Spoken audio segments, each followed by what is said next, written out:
Drill ಮಾಡ್ತೇವೆ ಅಂತ ಪಾಕಿಸ್ತಾನದ ದಿಕ್ಕು ತಪ್ಪಿಸಿದ ಮೋದಿ. ಪಹಲ್ಗಾಮ್ ದಾಳಿಗೆ ಪ್ರತಿಕಾರವಾಗಿ ಆಪರೇಷನ್ ಸಿಂಧೂರ ಹೆಸರು ನೀಡಿದ್ದೇ ಪ್ರಧಾನಿ ಮೋದಿ.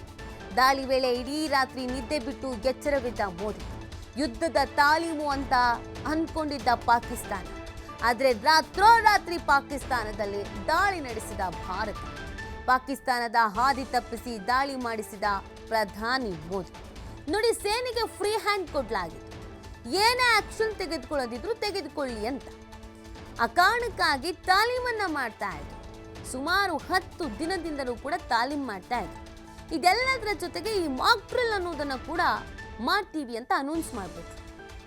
54 ವರ್ಷಗಳ ಬಳಿಕ ಮಾಕ್ ಡ್ರಿಲ್, ಆ ಥರದೊಂದು ಪರಿಸ್ಥಿತಿ ನಿರ್ಮಾಣ ಆಗ್ಬಿಟ್ಟಿದ್ಯಾ ಅಂತ ಕೆಲವರು ಚಿಂತೆ ಮಾಡ್ತಿದ್ರು. ಆದರೆ ಪಾಕಿಸ್ತಾನದ ದಾರಿ ತಪ್ಪಿಸೋಕೆ ಅಂತಾನೆ ಈ ಪ್ಲಾನ್ ಮಾಡಿದ್ದು ಅನ್ನೋದು ಪಾಕಿಸ್ತಾನಕ್ಕೆ ಗೊತ್ತಾಗ್ಲಿಲ್ಲ. ಏನೋ ಪ್ರಾಕ್ಟೀಸ್ ಮಾಡ್ತಾ ಇದ್ದಾರೆ, ಡ್ರಿಲ್ ಅಂತ ಮಾಡ್ಕೊಂಡು ಸುಮ್ಮನಾಗ್ಬಿಡ್ತಾರೆ ಅಂತ ಅನ್ಕೊಂಡಿದ್ದಂಥ ಪಾಕಿಸ್ತಾನಕ್ಕೆ ನಾಳೆ ಬೆಳಗ್ಗೆ ಭಾರತದಲ್ಲಿ ಮಾಕ್ ಡ್ರಿಲ್ ಅಂತ ಮಲಗಿದವರಿಗೆ ಬೆಳಗ್ಗೆ ಏನೇನು ಆಗಿದೆ ಅನ್ನೋದು ಅರ್ಥ ಆಗ್ಬಿಟ್ಟಿದೆ.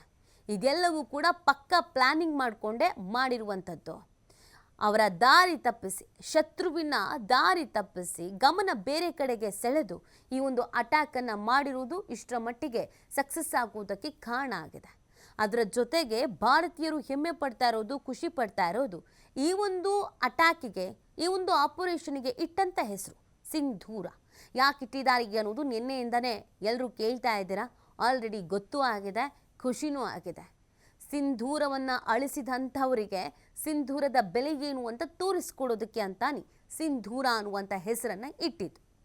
ಆದರೆ ಈ ಮಾಸ್ಟರ್ ಪ್ಲಾನ್ ಇದೆಯಲ್ಲ, ಇದು ಯಾಕೆ ಸಕ್ಸಸ್ ಆಯಿತು ಅಂತ ಅಂದರೆ ಶತ್ರುಗಳ ಗುರಿಯನ್ನು ಬೇರೆ ಕಡೆಗೆ ಅಥವಾ ಶತ್ರುಗಳ ಗಮನವನ್ನು ಬೇರೆ ಕಡೆಗೆ ಸೆಳೆದು ಮಾಡಿದಂಥ ಅಟ್ಯಾಕ್ ಇದು. ಮಾಕ್ ಡ್ರಿಲ್ ನಡೆಯುತ್ತೆ ಅಂತ ಅಂದ್ಕೊಂಡವರು ಇನ್ನೂ ಭಾರತ ಯುದ್ಧಕ್ಕೆ ಸಿದ್ಧತೆ ಮಾಡ್ಕೊಳ್ತಿದ್ದೆ ಅಂತ ನಿದ್ದೆಯಲ್ಲಿ ಮೈ ಮರೆತವರಿಗೆ ಸರಿಯಾದ ಉತ್ತರ ಕೊಟ್ಟಿದ್ದು.